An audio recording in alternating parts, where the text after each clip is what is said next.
និតមែនតែនបងប្អូនហើយប្តីប្រពន្ធមួយគូគណៈដែលប្រពន្ធធ្វើការជាកម្មកររើសសម្រាមហើយចំណែកឯប្តីហ្នឹងជាអ្នករើសកំប៉ុងអេតចាយបងប្អូនហើយបាទស្របពេលដែលកំពុងតែបោះសម្រាមស្រាប់តែគេលួចលមកបាត់បងប្អូនឥឡូវនេះខលរកខ្ញុំជាអ្នកសារព័ត៌មានដើម្បីជួយផ្សព្វផ្សាយរកលមករបស់គាត់បងប្អូនអាណិតមែនតែនសោះអីទៀតទេមិនសមរំបានគាត់ចិត្តចង់ផ្លាស់ជីវិតលើហើយទិញប្រហែលប្រហែលដែរបង300ជាង300ជាងពេលតែបាត់លមកហ្នឹងទៅយើងពិបាកមកបងពួកវាจะស្រាំងបាយមកយើងខ្ញុំសង្ឃឹមថាខ្ញុំផ្សាយទៅដល់បងប្អូនគាត់អាចជួយបងណាបងខ្ញុំល្មមនឹងខ្ញុំជប់បងកូនមើលមិនទៅថ្ងៃបានលមកហ្នឹងរុញទៅរុញមកទិញទួចទៅយកលុយមកឲ្យកូនរៀនយកលុយកូនទិញកស៊ីជូនប្រពន្ធមកធ្វើការហើយឥឡូវបើគេលួចបាត់ហើយបានអីជូនមកទៀតខ្ញុំតូចចិត្តខ្លួនឯងខ្ញុំនឹកឃើញថាខ្ញុំនឹងបានអីតទៅមុខទៀតណាពេលខ្ញុំមានលមកហើយខ្ញុំរមិនទៅមុខចឹងទៅខ្ញុំអត់លមកទៀតសួរថាកូនខ្ញុំបានអីបានលុយអីទៅរៀនបានលុយអីហូបចុកពេលព្រឹកទៅរៀនអញ្ចឹងបានខ្ញុំគិតថាយើងអស់ហើយឯងយើងអស់ហើយនៅតែកូនទេអស់ហើយអារឿងរបស់រស់ស៊ីរូបទ្រព្យសម្បត្តិអស់ហើយមានតែមួយនឹងឯងទ្រព្យសម្បត្តិប្រចាំជីវិតទៅពាក់កណ្ដាលជីវិតអស់លេងហើយម៉ូតូទៅតែបាត់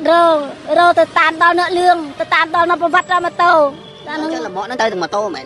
តែទាំងម៉ូតូអស់លេងម៉ូតូបាទម៉ូតូតង់ត្រេ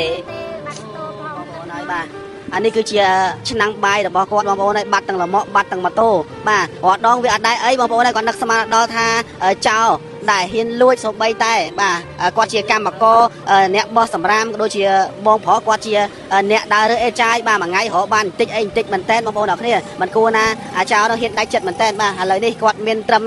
បានត្រឹមតែឈរស្រក់ទឹកភ្នែកបាទបងប្អូនហើយគាត់ធ្វើអីអត់ចេញទេឥឡូវនេះគាត់អស់អារម្មណ៍ចេញពីខ្លួនអាលីងតែម្ដងបងប្អូនហើយទឹកចិត្តខ្ញុំតិចតួចណាខ្ញុំជូនបងហើយសង្ឃឹមថាបងប្អូនគាត់ឃើញវីដេអូនេះបើសិនជាផ្ទុះវីដេអូនេះទៅគាត់ជួយ share ច្រើនគាត់នឹងជួយឧបត្ថម្ភជូនបងបន្ថែមទៀតណានេះទឹកចិត្តខ្ញុំតិចតួចទេហើយបងនឹងបន្តដាក់ពាក្យបណ្ដឹងមកណាដើម្បីស្វែងរកជនសង្ស័យក៏ដូចជាចោរដែលលួចលមករបស់យើងក៏ដូចជាលួចម៉ូតូរបស់យើងណាសង្ឃឹមថារកបានបងទោះជារកមិនបានក៏ដោយសង្ឃឹមថាបងប្អូននឹងគាត់នឹងជួយបន្ថែមទៀតអរគុណច្រើនបងថាតកាមកបងសូមមកបានមកផលកសោផលជូនទៅដល់មេដាបេដាអ្នកតកាទៅពីសណ្ដានរស់ស៊ីមានបានធ្វើការងារអីមួយអើយបានជួបជ័យដូចក្តីបំណងបាទអរគុណច្រើនបងអរគុណច្រើនប្រហែលកាយគ្រប់នឹងជំរាបសួរទៅកាន់ប្រិយមិត្តរបស់គីមស្រុនញូនៅគណៈវេលាម៉ោង 6:35 នាទីឈានចូលថ្ងៃទី 7 ខែធ្នូឆ្នាំ 2025ខ្ញុំបាទគីមស្រុនកំពុងតែមានវត្តមានគឺមកជួបជាមួយនឹងបងស្រីបងប្រុសម្នាក់គាត់បានផ្ដល់ព័ត៌មានថាគាត់នឹងត្រូវបានចោរលួចរមាក់គាត់បាទឥឡូវយើងចង់ដឹងពីរឿងរ៉ាវនេះកាន់តែលម្អិតយ៉ាងណាបងប្អូនមកជួបជាមួយគាត់ទាំងអស់គ្នាតែម្ដងបាទជំរាបសួរបងស្រីបងប្រុសចាជំរាបសួរបងមានឈ្មោះអីដែរខ្ញុំឈ្មោះដួតនៅចាលឹមសុធាប៉ុន្មានទេបងខ្ញុំ40បងស្រីវិញខ្ញុំអាយុ43ឯងមានកូនប៉ុន្មាននាក់ដែរបងខ្ញុំកូនបន្ទប់កូននៅ6នាក់ចាហើយសប្តាហ៍ថ្ងៃបងធ្វើការជាអ្នករើសសម្រាមមែនចាខ្ញុំរងថ្ងៃខាងបបោផ្លូវខាងរើសសម្រាមបបោផ្លូវរើសសម្រាមចាហើយខាងបងប្រុសវិញខ្ញុំរើអេចាយបាទជួយបញ្ជាក់តិចបានទេមុនហ្នឹងយ៉ាងម៉េចទេបានគេលួចលមកយើងបានបងដាក់កន្លែងណាដែរខ្ញុំដាក់កន្លែងនេះខ្ញុំដាក់រាល់ថ្ងៃកន្លែងហ្នឹងដាក់នៅហ្នឹងរាល់ថ្ងៃដាក់រាល់ថ្ងៃឲ្យតែម៉ោង4ម៉ោង3ឡើងខ្ញុំដាក់រហូតចាខ្ញុំបងកំពុងបោះសម្រាមក៏មិនដែរខ្ញុំកំពុងតែបោះសម្រាមនោះលកៃហ្នឹងខ្ញុំកំពុងបោះនោះលកៃហត់នៅនោះខ្ញុំដាក់នៅនេះចានោះនេះចិត្តហ្នឹងដែរទេចានៅចិត្តហ្នឹងឯងចាខ្ញុំធ្វើនៅក្នុងនេះទៅបោះនៅវត្តទៀតធ្វើបោះនៅក្នុងវត្តហ្នឹងហើយទៅពេលបោះភ្នែកមកបាត់លមកទៅបាននាទីទៅបានគេលួចបាត់ហ្នឹងបោះផ្លែតបង10នាទីទេមកព្រិចនឹងលុយតាលមកនឹងខ្ញុំជារដងងាកមកវិញបាត់លមកបាត់ហើយហ្នឹងបាទបងនេះជួយឲ្យយើងបានខ្លះដែរថ្ងៃនេះអូជួយចាំកូនរាប់6 7នាក់នឹងនាំធំបានប្តីបានប្រពន្ធហ្នឹងហើយច្រាំងបាយមានតែមួយនឹងឯងតម្លៃ300ជាងនឹងឥឡូវជីវភាពមកពិបាកមិនខ្លះដែរបងពិបាកអត់មានអីឥឡូវក៏អស់ច្រាំងបាយនឹងទៀតគឺអត់មានអីដែរទៅសោះអីទៀតទេមិនសមរំបានគាត់ចិត្តចង់ផ្លាស់ជីវិតលើហើយបងទិញប្រហែលប្រហែលដែរបង300ជាង300ជាងបាទពេលតែបានលមកហ្នឹងទៅយើងពិបាកមកបងពួកវាจะស្រាំងបាយមកយើងខ្ញុំសង្ឃឹមថាខ្ញុំផ្សាយទៅដល់បងប្អូនគាត់អាចជួយបងណាបងខ្ញុំល្មមនឹងខ្ញុំជប់បងកូនមើលមិនទៅថ្ងៃបានលមកហ្នឹងរុញទៅរុញមកបានទិញទួចទៅយកលុយមកឲ្យកូនរៀនយកលុយកូនទិញកស៊ីជូនប្រពន្ធមកធ្វើការហើយឥឡូវបើគេលួចបាត់ហើយបានអីជូនមកទៀតបាទចឹងបានខ្ញុំថាលមកនឹងចាំជីវិតគ្រួសារខ្ញុំច្រើនឆ្នាំហើយមិនមែនតែមួយថ្ងៃ2ថ្ងៃទេ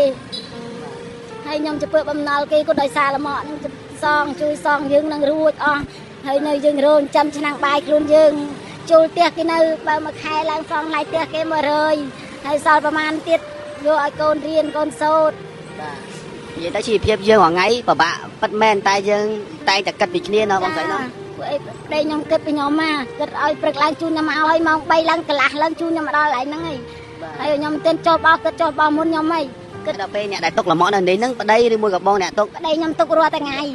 ទុករាល់ថ្ងៃ ចាំអត់ដែរបាត់ទេ ទុកឡើងចូល5 6ខែឥឡូវហើយតែ ណាគេបានឃើញទេបង ខ្ញុំមិនដឹងដែរព្រោះខ្ញុំបើថាធ្វើការងារក្នុងហ្នឹងងាកមកមួយផ្លែតហ្នឹងបាត់ល្មមបាត់ហើយ ពេលដែលយើងងាកកន្លែងមកបាត់លំអអញ្ចឹងអារម្មណ៍យើងគឺអស់រលិញហ្មង រត់មកក៏រត់តាមអត់តាន់ដែរបើគេឃើញការជីទៅនោះហើយមានអីដេញបើស្មើជើងទាំងអស់គ្នាអត់មានអីដេញផង អញបានឃើញទេ អត់បានឃើញទេតែវាជីបត់ទៅផ្លូវឡើងទៅខាងនោះហើយវាបត់ឡើងមកវិញគេឃើញទៅគេឲ្យដេញទៅមានអីដេញឥឡូវបើឈរអញ្ចឹងវាជិះម៉ូតូយើងដេញពិបាករឿងការហូបចុកហ្នឹងបងអត់មានអីហូបអត់មានចំកូនទេនៅវិញស្រីញ ចាំចៅពីរ ចាចាំចៅពីរ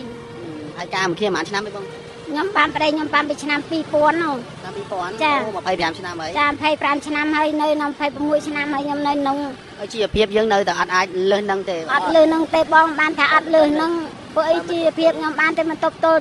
យើងកូនច្រើនណាបងមានកូនតែម្នាក់ណាបងកូន7នាក់ទាំងចៅ7នាក់ទាំងចៅរាល់ថ្ងៃដល់ឪពុករត់ចោលបាត់ទៅម្ដាយរត់ចោលបាត់ទៅបន្ទុកនៅលើខ្ញុំ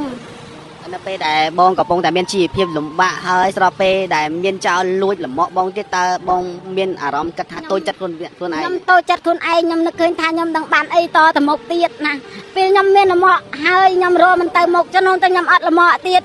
សួរថាកូនខ្ញុំបានអីបានលុយអីទៅរៀនបានលុយអីហូបចុកពេលព្រឹកទៅរៀនអញ្ចឹងបានខ្ញុំគិតថាយើងអស់ហើយឯងយើងអស់ហើយនៅតែកូនទេអស់ហើយអារឿងរបស់រស់ស៊ី មានរូបទ្រព្យសម្បត្តិអស់ហើយមានតែមួយនឹងឯងទ្រព្យសម្បត្តិប្រចាំជីវិតនោះពាក់កណ្ដាលជីវិត អស់លីងហើយ ដល់មកទៅ ម៉ូតូទៅតែបាត់រទៅតាមដល់អ្នកលឿងទៅតាមដល់នៅប្រវត្តិដល់ម៉ូតូអា អញ្ ហ្នឹង ចឹងលំអហ្នឹងទៅទាំងម៉ូតូមែន តែទៅម៉ូតូអស់លីង ម៉ូតូ បាទម៉ូតូតង់ការ៉េ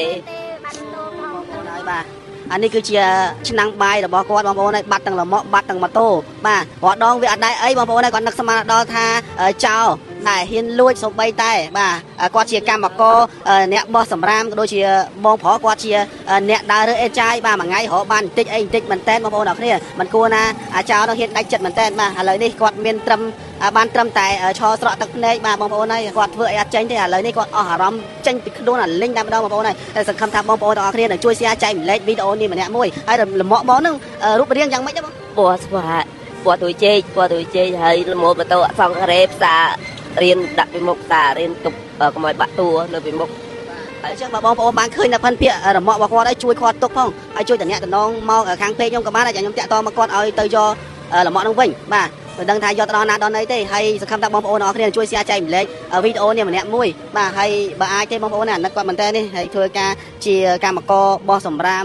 រាប់សិបឆ្នាំមកហើយបងប្រុសគាត់ជាអ្នករើសកំប៉ុងបាទគ្មានលទ្ធភាពណាធូរធារដូចគេទេសង្ឃឹមថាបងប្អូនទាំងអស់គ្នាអាចនឹង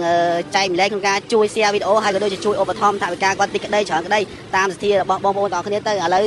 បើសិនជាយើងជ្រុលបាត់ហើយមានន័យថាបើសិនជាมันអាចរកឃើញវិញទេមានតែបងអាចសំណូមពរទៅបងប្អូនអាចជួយយើង ខ្ញុំសំសំណូនពោបើសិនតែខ្ញុំរំឃើញទេបងប្អូនជួយខ្ញុំថាតកាទីទួចឲ្យខ្ញុំយកមកទិញលម៉កវិញមកលម៉កខ្ញុំវាមិនថ្លៃទេត្រឹម300ជាងទេខ្ញុំសំតែប៉ុណ្្នឹងមកបានវិញហើយខ្ញុំពោច្រើនទេ បាទបងប្អូនហើយឥឡូវទឹកភ្នែកក៏កំពុងស្រក់ហើយចឹងសង្ឃឹមថាបងប្អូនទាំងគ្នាមិនអូសរំលងវីដេអូនេះទេបាទអាចនឹងជួយ share ចែកម្លែកក៏ដូចជាឧបត្ថម្ភថវិកាបន្តិចក្តីច្រើនក្តីដើម្បីគាត់គ្រប់គ្រាន់ក្នុងការទិញលម៉កជូនគាត់វិញបងប្អូនបាទអញ្ចឹងអរគុណច្រើនមែនតើបងប្អូនទាំងគ្នាអរគុណបង